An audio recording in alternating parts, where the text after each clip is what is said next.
안녕하세요. 채널 615의 황선입니다.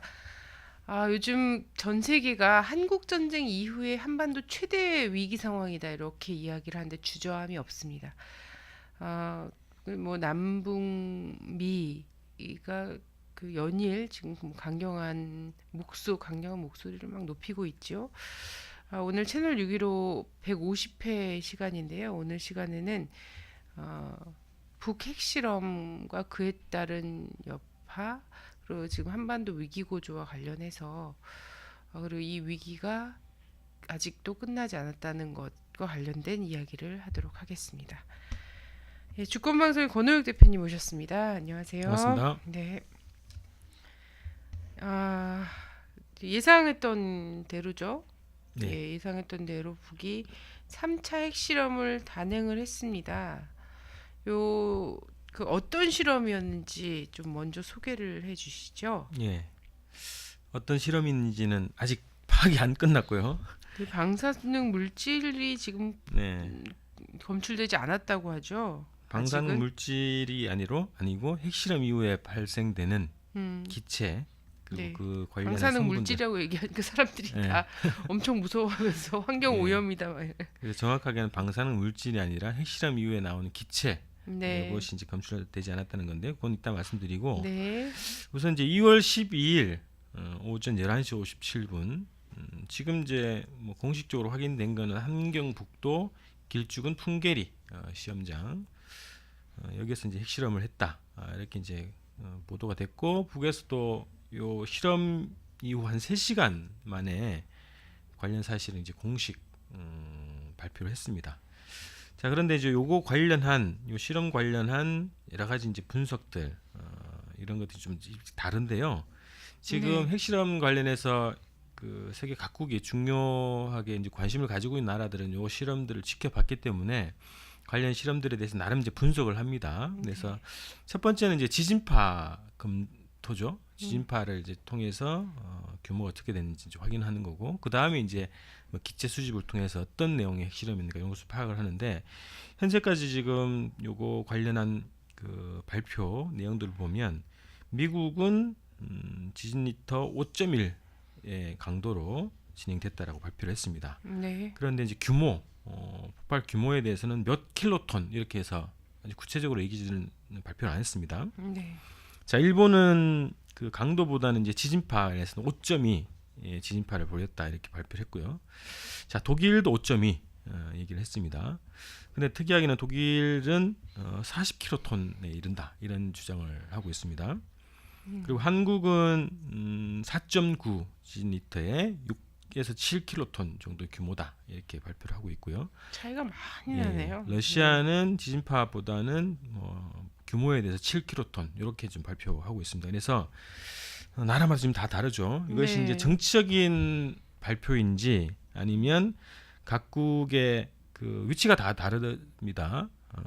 뭐 지구상에 이제 그 각자 이제 이 실험장에서의 거리가 좀 다르기 때문에 그것의 차이인지는 확인할 수 없는데 어쨌든 자 수십 년 동안 핵실험을 포착을 가장 하고 가까운 한국이 가장 지진 강도가 낮다는 건 좀 그렇죠 그걸로 봐도 유명하죠. 특이한 그래서 특이한 얘긴 하네요. 예. 그래서 이게 그 이게 전문적인 그 측정 기계 네. 그리고 방식 이런 것들을 가지고 수십 년 동안 그 조사를 해온 나라들일 텐데 이렇게 그 발표 내용이 좀 다른 거는 좀 특이한 상황인 거죠. 네. 예. 독일 언론에서요.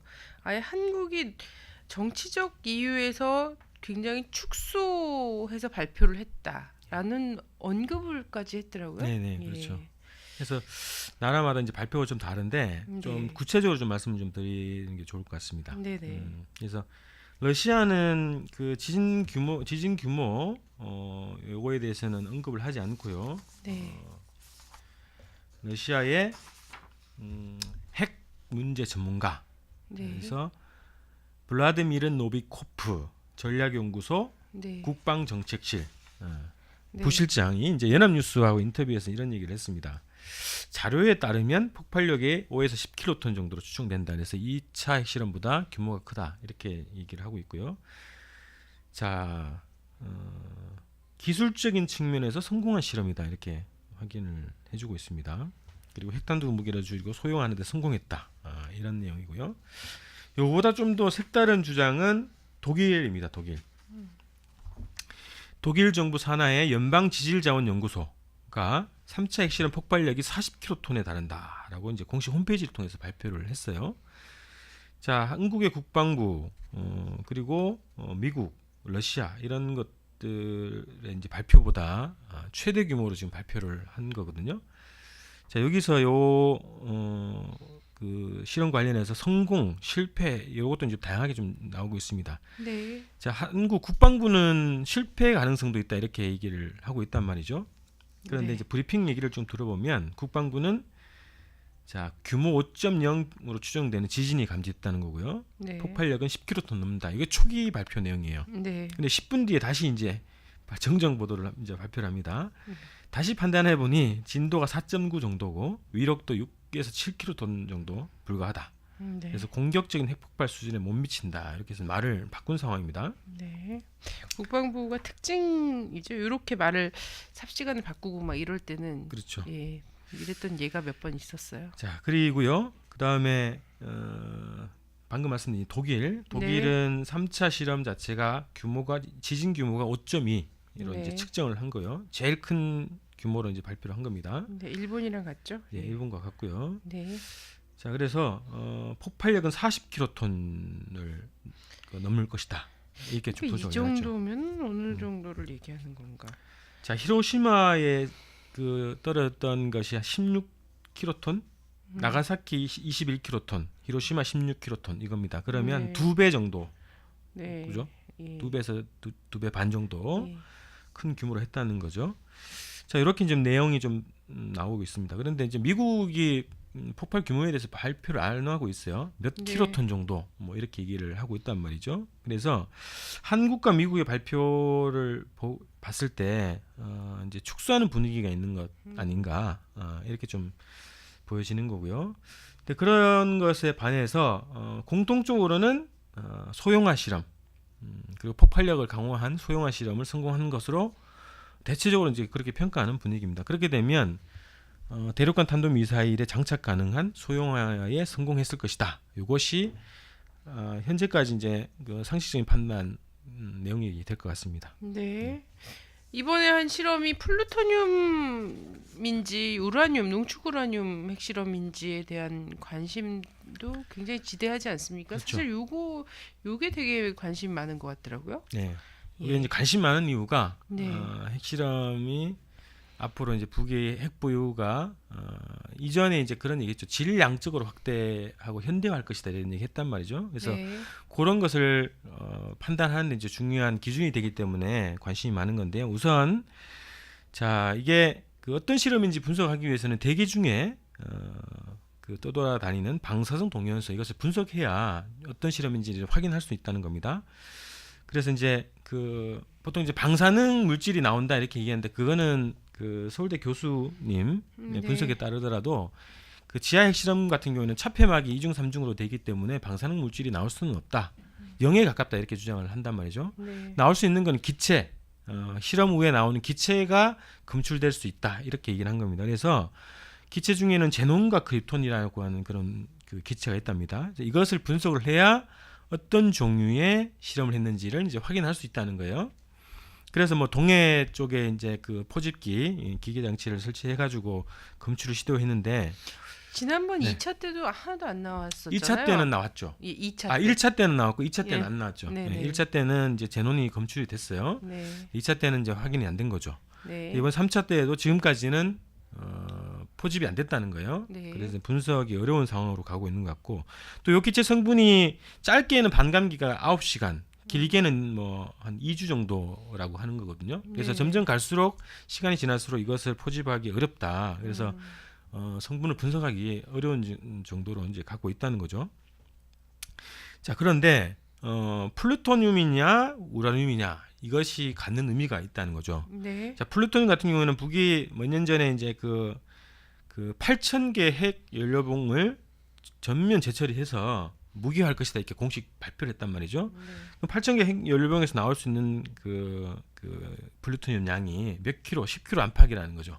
그렇게 되면 미국의 분석에 따르면 그 정도면 네 개에서 6개 정도 핵무기를 만들 수 있는 분량이다. 이렇게 돼 있단 말이죠. 그러면 지금까지 한 공식적으로 3차례 핵실험을 했다는 거죠. 그러면 양이 점점 줄 수밖에 없다는 거예요. 그럼 다 써버리면 이제 무기화할 수 있는 게 양이 줄기 때문에 이거는 뭐 실험하면 할수록 양이 적기 때문에 무기화가 되기 어렵다 이렇게 판단할 수 있는 건데, 만약에 이제 우라늄을 통해서 핵실험을 했다면 이거는 뭐 질적으로 양적으로 굉장히 확산될 수 있는 그런 의미를 담고 있는 거죠.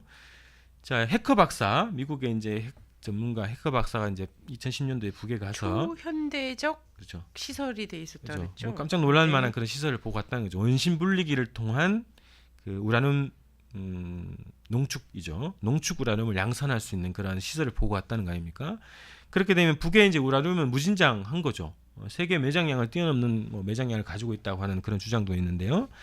우라늄이 무진장하기 때문에 원심 분리기를 통한 고농축 우라늄 이것을 통한 실험을 했다면 질적으로 양적으로 굉장히 확산 가능한 그런 실험이 될 수밖에 없다. 그렇게 되면 뭐 핵무기를 무진장하게 늘릴 수밖에 없는 것이기 때문에 정치적으로 군사적으로 굉장히 좀 예민한 문제가 될 수밖에 없는 것이기 때문에 이 부분에 대한 관심이 집중되어 있는 것입니다. 네, 우라늄 매장량 자체가 예. 세계 1위라고 하죠. 전 세계 매장량을 합친 것보다 많다 이런 주장이 경남대 어떤 교수님에 의해서 네. 또 주장되기도 했습니다. 네. 그렇군요. 그럼 핵실험을 한 이유는 뭐라고 하고 있죠? 네, 이거는 뭐 공식적으로는 이제 인공위성에 대한 네. 제재죠. 유엔 안보리 제재 결의안이 이제 통과됐지 않습니까? 네. 이거에 대한 조치 뭐 이렇게 표현되고 있습니다. 그래서 북에서 발표한 2013년 2월 12일 그 핵시험을 진행한 당일날 발표한 내무성 대변인 담화 여기에 보면 나와 있습니다. 위성 발사 권리에 대한 침해는 우리의 자적권에 대한 침해로서 절대 용납 못할 엄중한 적대행위다.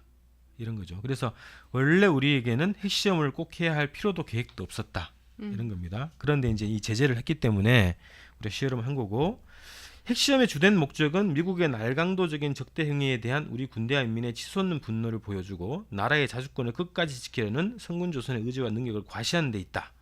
이렇게 한 겁니다. 그래서 직접적으로는 유엔 안보리 결의안에 대한 위성 발사를 불법 시한 이 결의안에 대한 대응 조치로 얘기한 거고요. 그래서 보다 근본적으로는 뭐 미국의 대북 적대 정책 그리고 핵선제 공격 정책 이런 것이 핵실험을 하게 만든 요인이라고 볼 수 있겠습니다. 네. 한국, 미국 매우 강경한 목소리 내고 있고요. 유엔 안보리도 바로 뭐 의장 성명에 이어서 추가 제재 논의하고 있다고 하죠. 네. 특히 뭐 미국 같은 경우에도 지금 뭐 미국 의회에서 네. 북핵 금지법 이런 거 만든 통과됐다라고 얘기하고 네. 한국 같은 경우도 막 결의안 발표하고 막 이러고 있거든요. 한미일은 지금 협의를 계속 진행 중인데요. 독자적인 제재안을 마련하겠다는 입장이고요. 네. 그리고 지금은 약간 이제 약간 후퇴한 느낌이 있지만 통일부에서는 개성공단에 대한 개성공단으로 들어가는 물자에 대한 검색을 강화하겠다 이런 입장을 발표했는데, 그 뒤에 이제 북에서 그 미나협인가요? 그런 얘기가 나왔죠. 군사화할 것이다. 만약에 제재 조치가 들어가면 개성공단 지역을 군사화하겠다 이런 얘기했단 말이죠. 네. 그 뒤에 이제 그 유익통일부 장관이 국회에 나와서 그런 얘기를 했습니다. 개성공단은 제재 수단이 아니다. 이렇게 자산이기 얘기했죠. 때문에 민족적 자산이기 때문에 제재를 하지 않을 것이다. 뭐 네. 이런 얘기를 한 겁니다. 근데 어쨌든 이제 독자적인 제재안을 마련하겠다 이런 입장이 있고, 일본도 마찬가지입니다.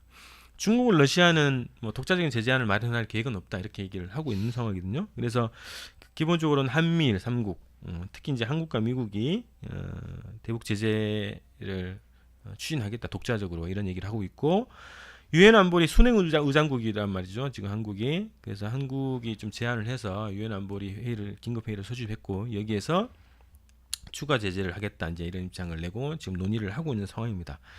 자, 그런데 제재가 예. 아니 일본이 북을 독자 제재할 수 있는 뭐가 있나요? 일본에서 한 조치는 그겁니다. 제1조선학교에 대한 지원금을 중지하는 것. 이 정도 수준에서 현재. 그러긴 너무 지원을 안 예, 해주잖아.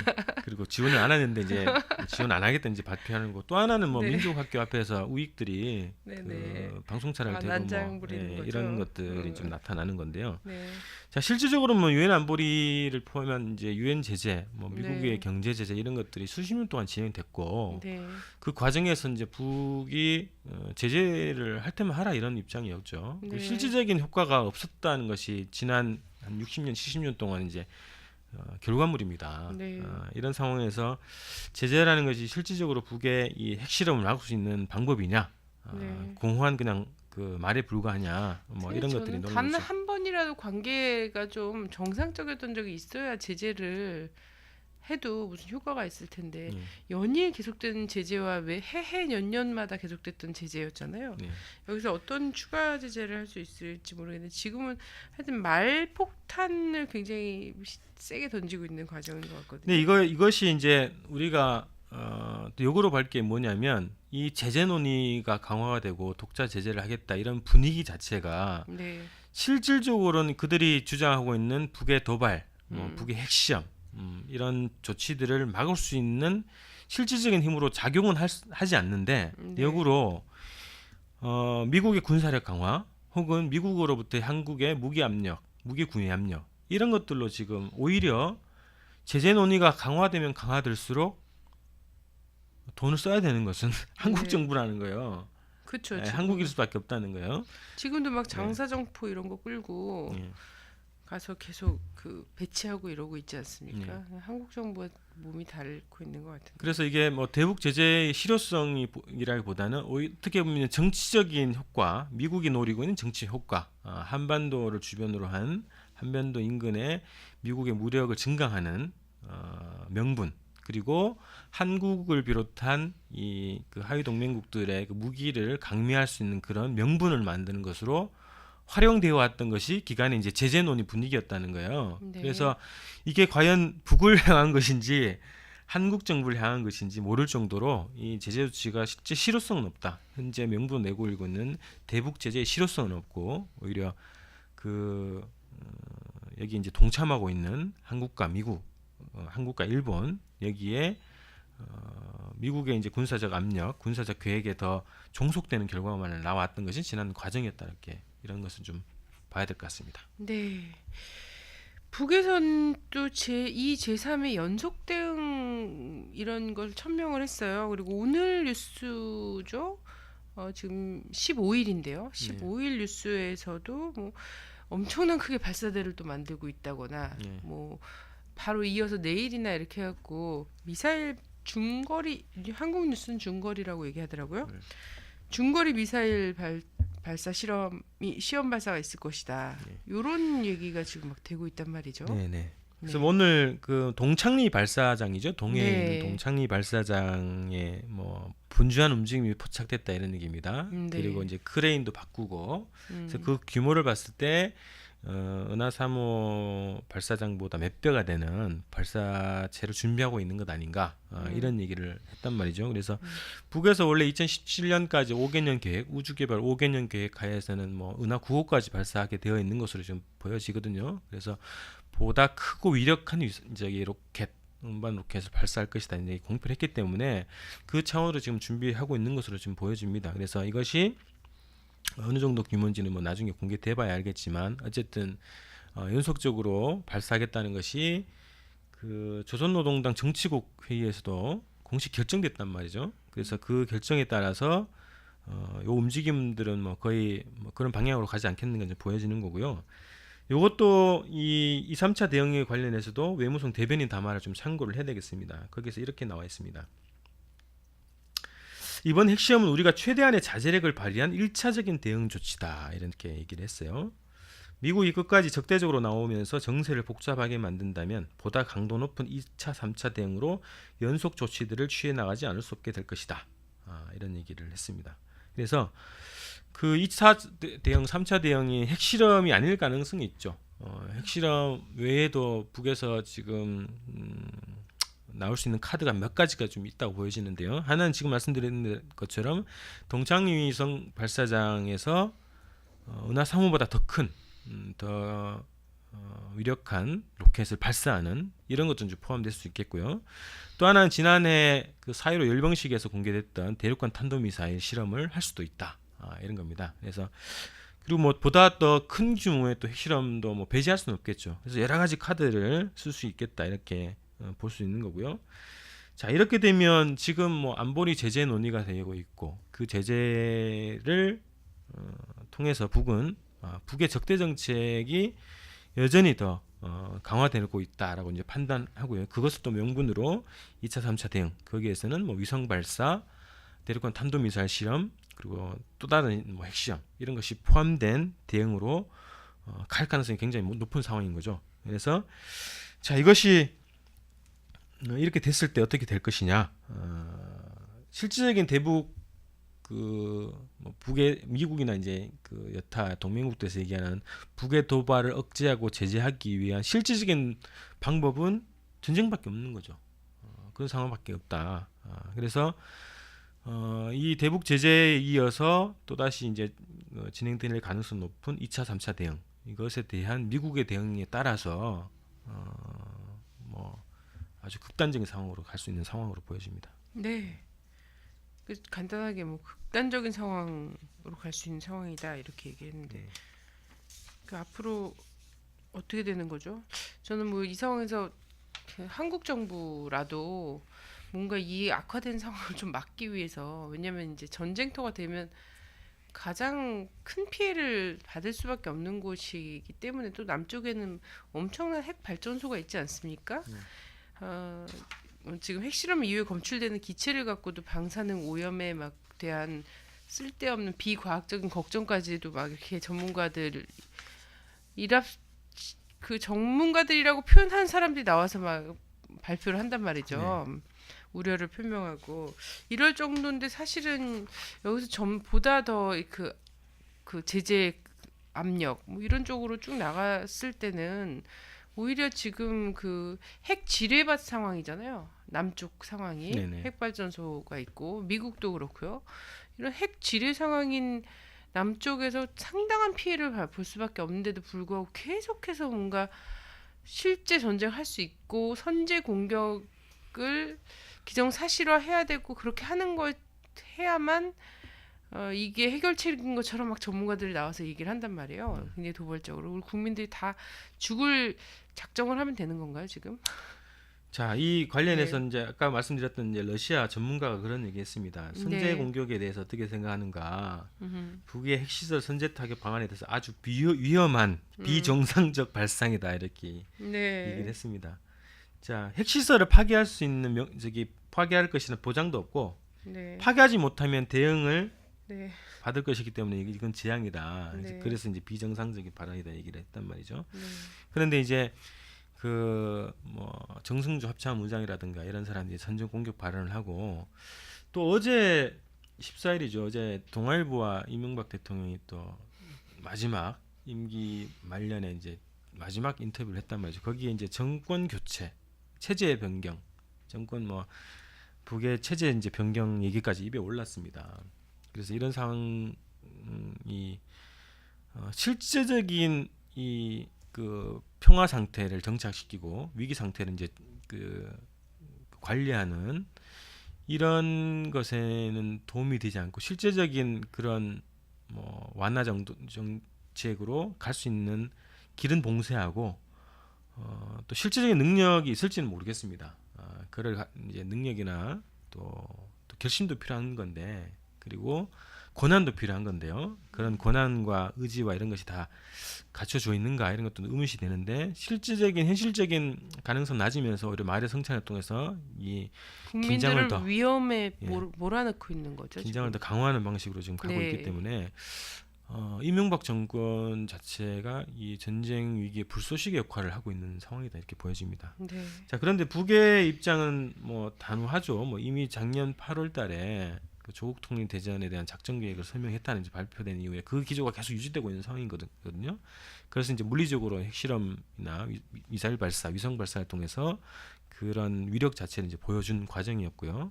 그래서 북은 이미 이제 그 전쟁까지도 가능하고 미국과 전면전을 하겠다 이제 이런 입장까지 공식적으로 밝히고 있는 거거든요. 더 이상 뭐 그 우회적인 표현을 하지 않아요. 구체적으로 미국을 대상으로 한 전면전까지 각오하고 있다 이런 것이 공식이 발표되어 있는 상황인 거죠.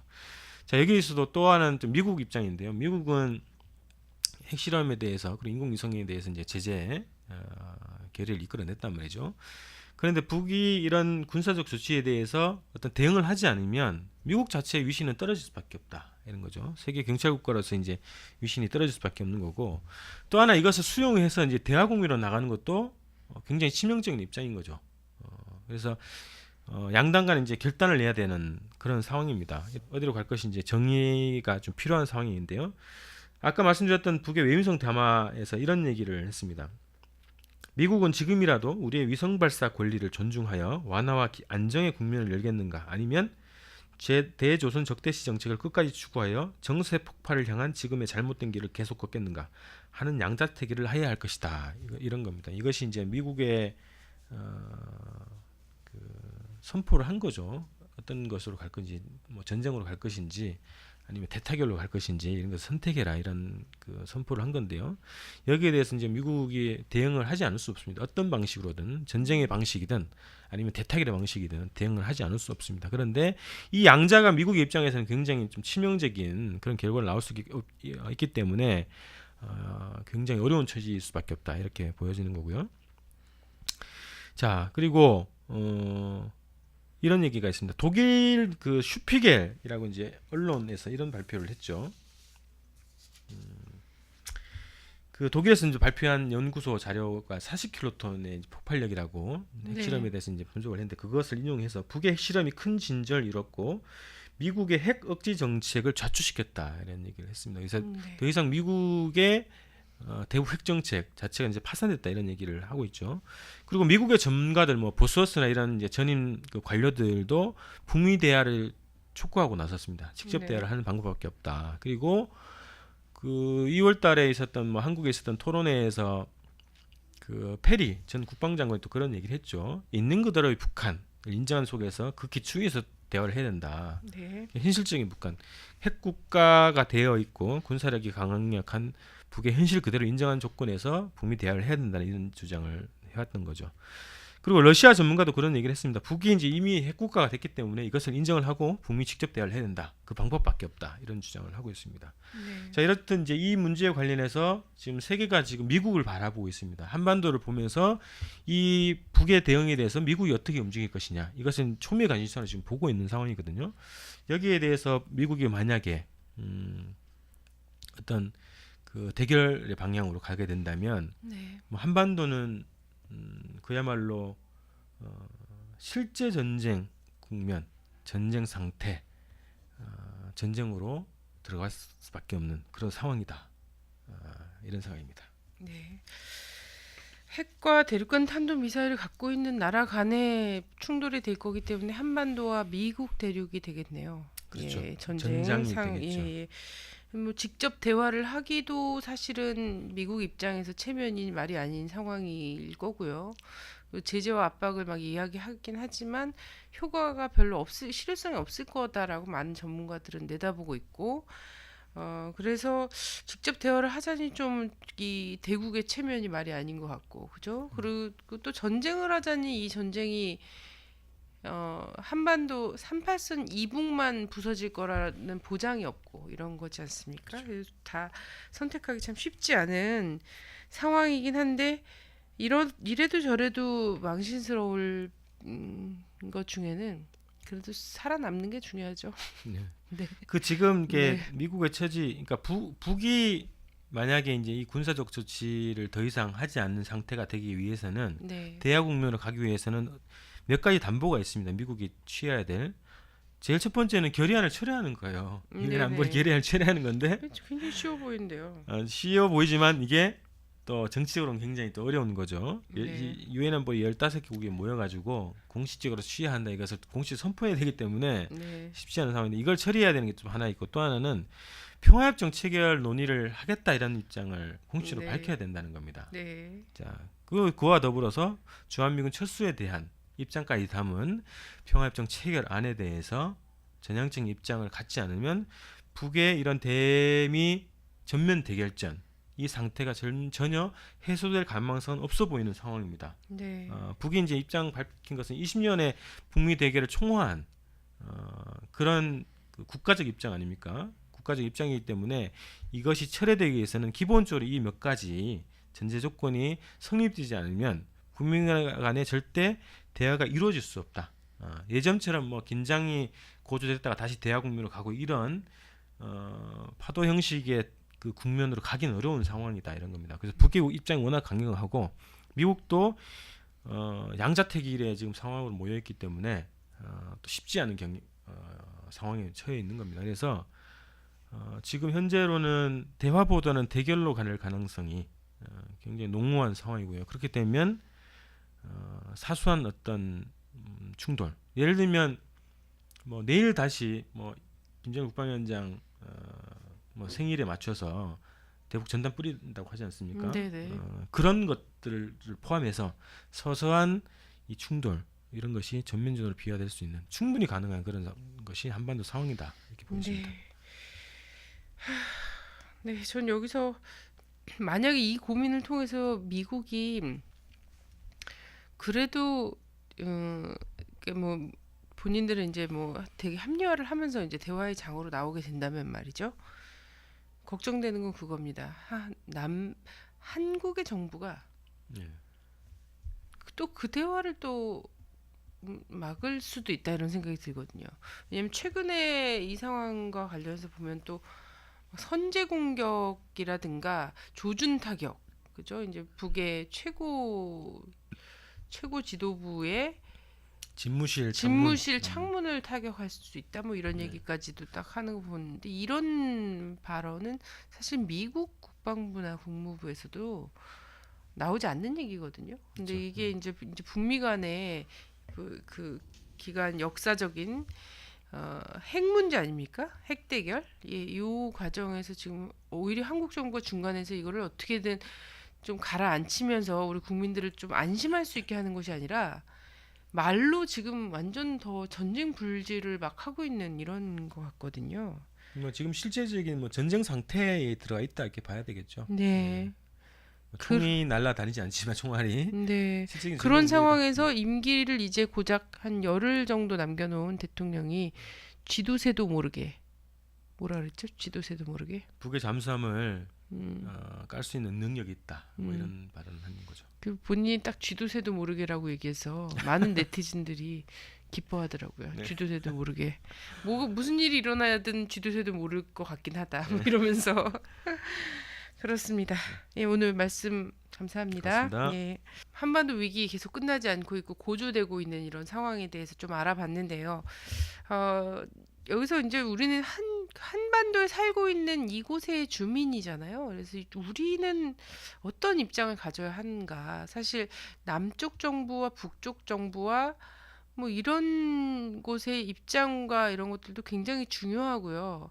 그 다른 나라들보다 이 땅의 평화와 안정이 가장 절박한 데는 이 남과 북에 살고 있는 우리들이다라는 생각이 들거든요. 그래서 이것을 전쟁을 무슨 워게임, 무슨 컴퓨터 게임 하는 정도로 볼 것이 아니라, 뭐 방송 중에도 말씀드렸던 것처럼 한국은 그 자체로 지금 핵 지뢰 상태이다. 그리고 이제 서울만 딱 봐도 알겠지만 도시가스와 정말 이런 그 핵발전소와 이 저쪽 남쪽으로는 이제 핵발전소와 대도시 같은 경우 도시가스들이 촘촘히 그물망으로 되어 있는 이런 상태에 이런 상황에서 정말 아주 우발적인 어떤 물리적 충돌이 갖고 올 그 인명살상 이 피해는 정말 상상을 초월하는 거다. 현대화된 도시일수록 더 큰 피해 피해 도미노가 일어날 수밖에 없는 상황이다라는 걸 분명히 인식하고 이 땅에 살고 있는 남북 주민들이 전쟁을 촉발시키는 그 어떤 행동 그 어떤 그 뭐 제재라든지 압박이라든지 이런 것들도 용납해서는 안 된다 이런 생각이 많이 듭니다. 그래서 그런 입장을 좀 철저히 견지해서 지금 전쟁 이후 최대 위기라고 얘기하는 지금 이 상황을 좀 지혜롭게 아예 그 묵은 그 60년 이상 되는 이 묵은 대결 구도 이것을 대타결할 수 있는 그런 기회로 좀 전변할 수 있도록 다 같이 좀 지혜와 힘을 좀 모아봤으면 합니다. 감사합니다.